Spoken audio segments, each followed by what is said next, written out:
हाय दोस्तों, आज की वीडियो है 3 body problem season 1 episode number 8 यानी इस सीजन का लास्ट एपिसोड। न्यूज़ चल रही है, एक हेडलाइन आती है, एलियंस ने जंग का ऐलान कर दिया है।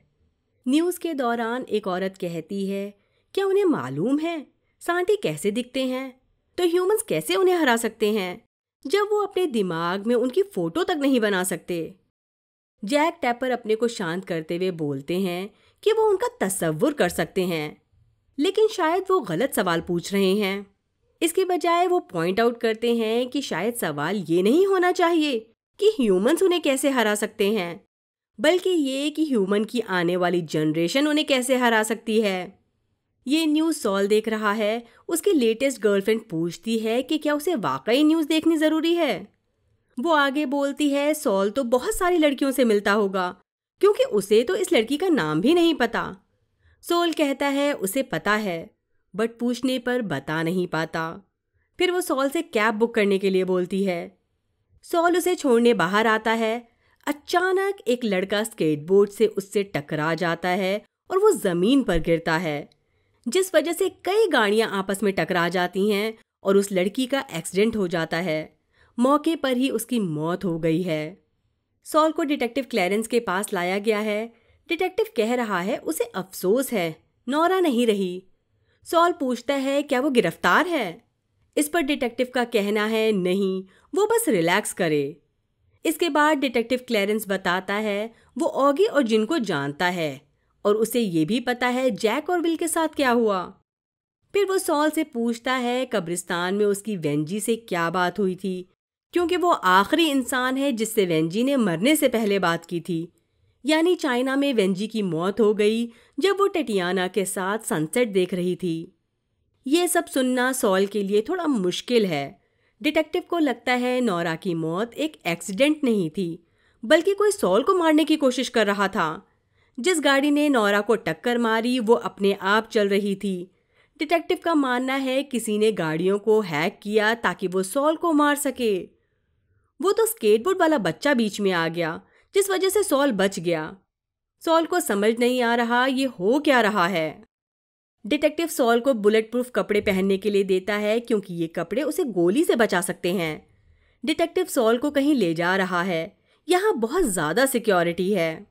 वहीं विचवुड मेनोर में जिन वेड के पास आती है और बोलती है कुछ कॉर्न, व्हीट, पीस और चिली पेपर के सीड्स स्टेयरकेस कैप्सूल में इंक्लूड कर दिए जाएं, लेकिन वेड मना कर देता है क्योंकि वो लोग कैप्सूल से हर मिलीग्राम कम करने की कोशिश कर रहे हैं ताकि उन्हें अपने टारगेट तक पहुंचने के लिए बेस्ट चांसेस मिल सकें।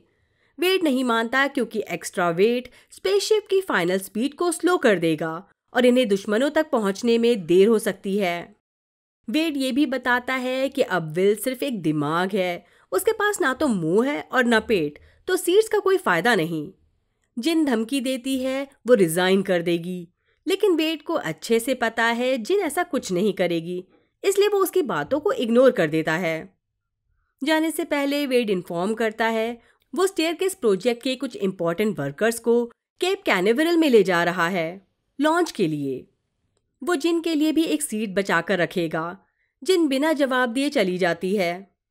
कहीं और सॉल और डिटेक्टिव क्लैरेंस एक अननोन लोकेशन पर पहुंचते हैं। वहां एक आदमी अपना नाम सेबेस्टियन केंट बताता है और कहता है कि सॉल से मिलकर उसे बहुत खुशी हो रही है। वो दूसरे आदमी से बोलता है वो उम्मीद करता है वो यहाँ से सॉल के लिए चीज़ें थोड़ी स्मूथ कर सकते हैं। फिर इन्हें यूएस के यूनाइटेड नेशंस हेडक्वार्टर ले जाया जाता है। लिलियन जोसेफ जो यूनाइटेड नेशंस की सेक्रेटरी जनरल हैं, मीटिंग में कहती हैं कि ह्यूमन रेस जंग में है और सांटी के साथ बड़ी लड़ाई शायद सदियों बाद होगी, पर एक्शन लेने का वक्त अब है। वो आगे बोलती है हमारे दुश्मन के लिए हम एक खुली किताब हैं जिसे वो कभी भी अपने सोफोन के थ्रू पढ़ सकते हैं। वो आगे बोलती हैं इसके बावजूद इंसानों के पास अभी भी सीक्रेट्स हैं। सोफोन्स के पास बहुत पावर है पर वो सब कुछ नहीं कर सकते। आखिर में वो दिमाग नहीं पढ़ सकते। यही वॉलफेसर प्रोजेक्ट का बेस है। लिलियन यूएन असेंबली में बताती हैं कि 3 लोगों को चुना गया है स्ट्रैटेजिक प्लान्स बनाने और डायरेक्ट करने के लिए। ये लोग अपने प्लान सिर्फ अपने दिमाग में रखेंगे और किसी से शेयर नहीं करेंगे। जब वक्त सही होगा तब इन प्लान्स को एग्जीक्यूट किया जाएगा। वो ये भी बताती हैं वॉलफेसर को बहुत अथॉरिटी दी जाएगी ताकि वो अपने काम के लिए जितने रिसोर्सेज चाहें यूज़ कर सकें, जब तक वो इंटरनेशनल लॉज का उल्लंघन न करें। लिलियन कहती हैं कि वॉलफेसर को अपने एक्शंस और कमांड्स एक्सप्लेन करने की ज़रूरत नहीं होगी, चाहे उनका बिहेवियर किसी को समझ ना आए। पहला वॉलफेसर जनरल हाउ बॉलिन है, जिनकी मिलिट्री हिस्ट्री पर लिखी गई किताबें दुनिया भर में मशहूर हैं। लिलियन बताती हैं कि उनकी एक्सपर्टीज़ ने न सिर्फ कॉन्फ्लिक्ट्स जीतने में बल्कि उन्हें पीसफुली ख़त्म करने में भी मदद की है। दूसरे वॉलफेसर प्रोफेसर लैला एरिक हैं, जो ISIS के ख़िलाफ़ रक़ा में लड़ने की वजह से फेमस हुई और जंगों में रिसोर्सेज में बहुत ज़्यादा डिफरेंसेस होने के बावजूद जीतने का एक्सेप्शनल एक्सपीरियंस रखती हैं। सॉल हैरान है जब तीसरे वॉलफेसर के लिए उसका नाम पुकारा जाता है।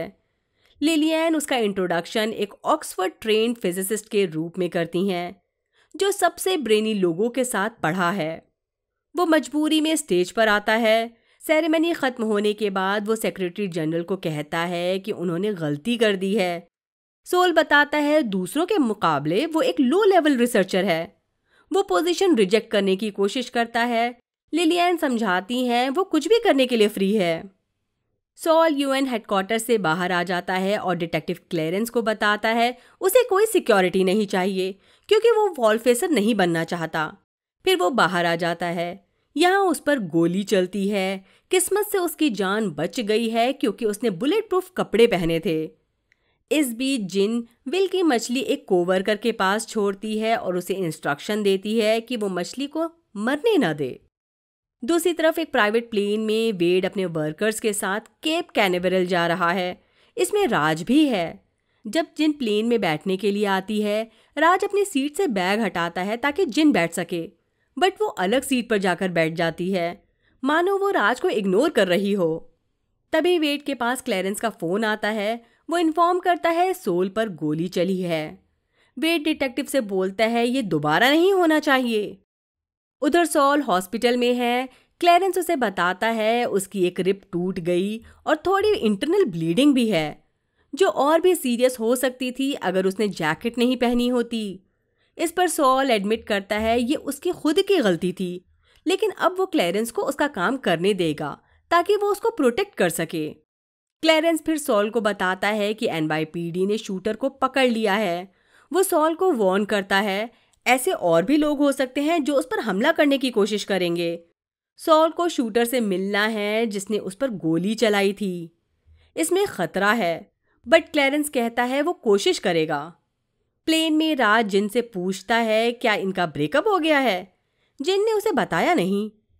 जिन को लगता है वो अभी इस बारे में बात नहीं कर सकती। राज इंसिस्ट करता है और पूछता है क्या वो ऐसा विल की वजह से कर रही है। जिन गुस्से में जवाब देती है हाँ, ऐसा ही है। असल में उसे गिल्टी फील हो रही है कि उसने विल के आखिरी दिनों को उससे छीन लिया और अब वो उसे एक अनटेस्टेड मिशन में स्पेस में भेज रहे हैं। राज पॉइंट आउट करता है कि जिन अब भी विल के बारे में बात कर रही है, जबकि उसे एक्सेप्ट कर लेना चाहिए विल मर चुका है। लेकिन जिन ये मानने को तैयार नहीं। वो समझाती है विल का दिमाग अभी भी जिंदा है, जो नेगेटिव 150 डिग्रीज पर रखा गया है। जिनको उम्मीद है सांटी की एडवांस टेक्नोलॉजी विल की बॉडी को दोबारा बना सकती है। उनके लिए ये बहुत आसान होगा। फाइनली राज को समझ आ गया है जिन विल से प्यार करती थी। जिन ये बात मान लेती है। न्यूयॉर्क में सॉल की रिक्वेस्ट पर क्लेरेंस शूटर से उसे मिलवाता है। शूटर उससे माफ़ी मांग रहा है कि उसे सॉल के सिर पर गोली मारनी चाहिए थी, सीने पर नहीं।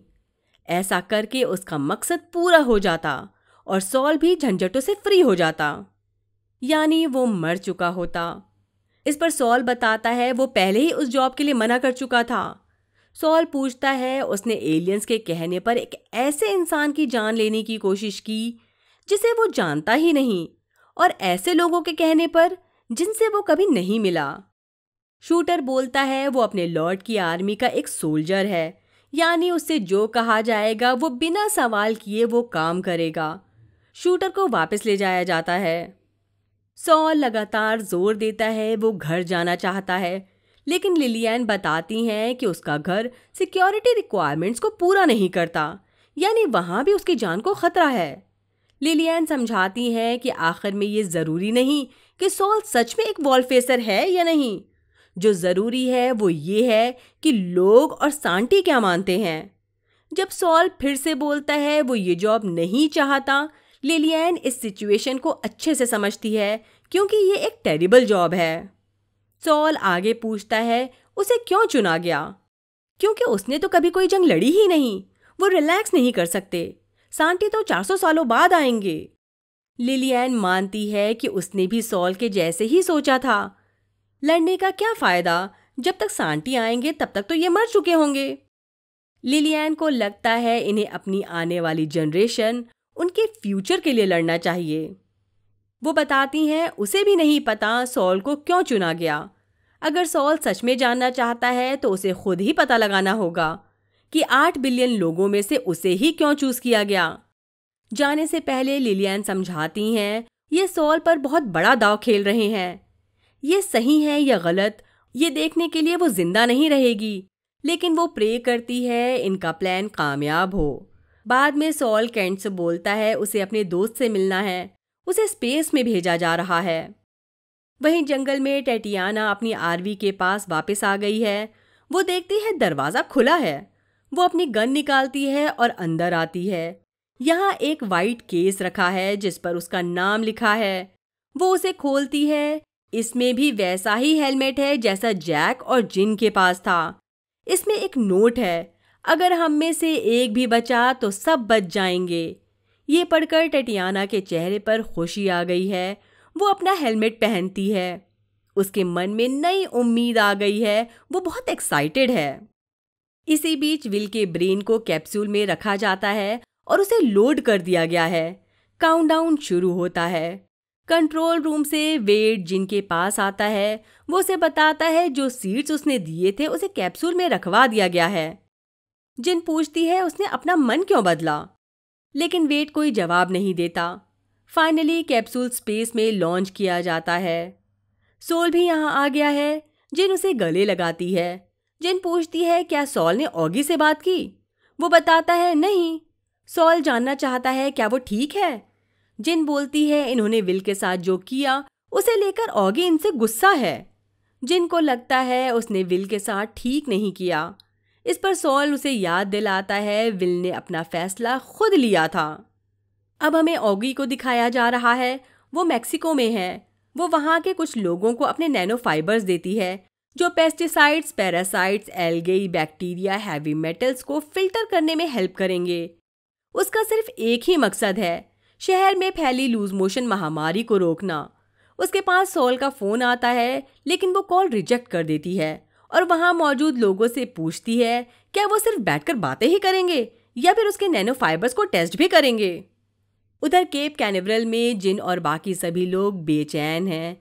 विल के ब्रेन को ले जाने वाली कैप्सूल अर्थ के एक्सोस्फेयर से निकलकर आउटर स्पेस में एंटर करती है। ऑगी के बनाए गए सेल्स सक्सेसफुली काम करते हैं और कैप्सूल सांटी के फ्लीट की तरफ सही ट्रैक पर रहती है। पहला न्यूक्लियर डिटोनेशन सक्सेसफुल होता है और कैप्सूल 57 किलोमीटर पर सेकंड की स्पीड पर ट्रैवल करती है। इसके बाद दूसरा डिटोनेशन भी सक्सेसफुल होता है और कैप्सूल की स्पीड बढ़कर 68 किलोमीटर पर सेकंड हो जाती है। लेकिन तीसरे डेटोनेशन के पहले एक नैनो फाइबर केबल टूट जाती है और कैप्सूल को उसके ट्रैक से हटा देती है। इसका मतलब है कि अब विल का ब्रेन कैप्सूल स्पेस में इधर उधर फ्लोट करता रहेगा बिना किसी डेफिनेट डायरेक्शन के। यानी विल का ब्रेन अब लगभग हमेशा के लिए स्पेस में भटकता रहेगा और उसके डेस्टिनेशन तक पहुंचने की कोई उम्मीद नहीं है। मिशन फेल होने के बाद वेड वापस अपने प्लेन में आ जाता है। तभी यहाँ सोफोन एआई आती है। उसे वेड से बात करनी है। एआई बोलती है उन्हें अफसोस है स्टेयरकेस प्रोजेक्ट फेल हो गया। वो विल से मिलना चाहती थी। वो आगे कहती है कि सांटी भी विल से मिलने की उम्मीद कर रहे थे अगर उनकी हाइबरनेशन टेक्नोलॉजी काम करती है।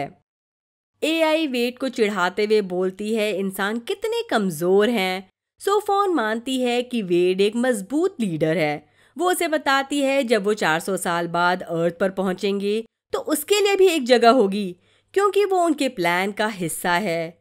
फिर वो वेड को डराने के लिए एक काउंटडाउन दिखाती है। जब वो काउंटडाउन 0 पर पहुंचता है, वेड अपने आप को मरता हुआ देखता है। कहीं और सॉल जिनसे पूछता है कि उसके हिसाब से विल का कैप्सूल कब तक फ्लोट करता रहेगा। वो जवाब देती है जहां वो जा रहा है उस हिसाब से सबसे नजदीकी स्टार तक पहुंचने में उसे लगभग 6000 साल लगेंगे और करीब 5 मिलियन साल लगेंगे मिल्की वेव गैलेक्सी से बाहर निकलने में।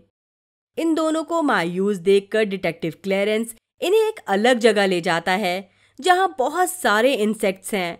वो हवा में तैर रहे हैं। क्लेरेंस बताता है अक्सर लोग बग से नफरत करते हैं और इंसान हमेशा से इन्हें खत्म करने की कोशिश कर रहे हैं, लेकिन कोई फायदा नहीं। हवा में प्लेन से पेस्टिसाइड छिड़कते हैं, जमीन पर पॉइजन डालते हैं, बट इन सब कोशिशों के बावजूद ये इंसेक्ट्स मरते नहीं, जिंदा रहते हैं और सरवाइव करते हैं। यानी सांटी इंसानों को जो बग कह रहे हैं ये भी जिंदा रहेंगे और सरवाइव करेंगे। इसी के साथ सीजन 1 यहीं खत्म होता है। देखते हैं सीजन 2 अब कब तक आएगा। बाय, अपना ख्याल रखिए।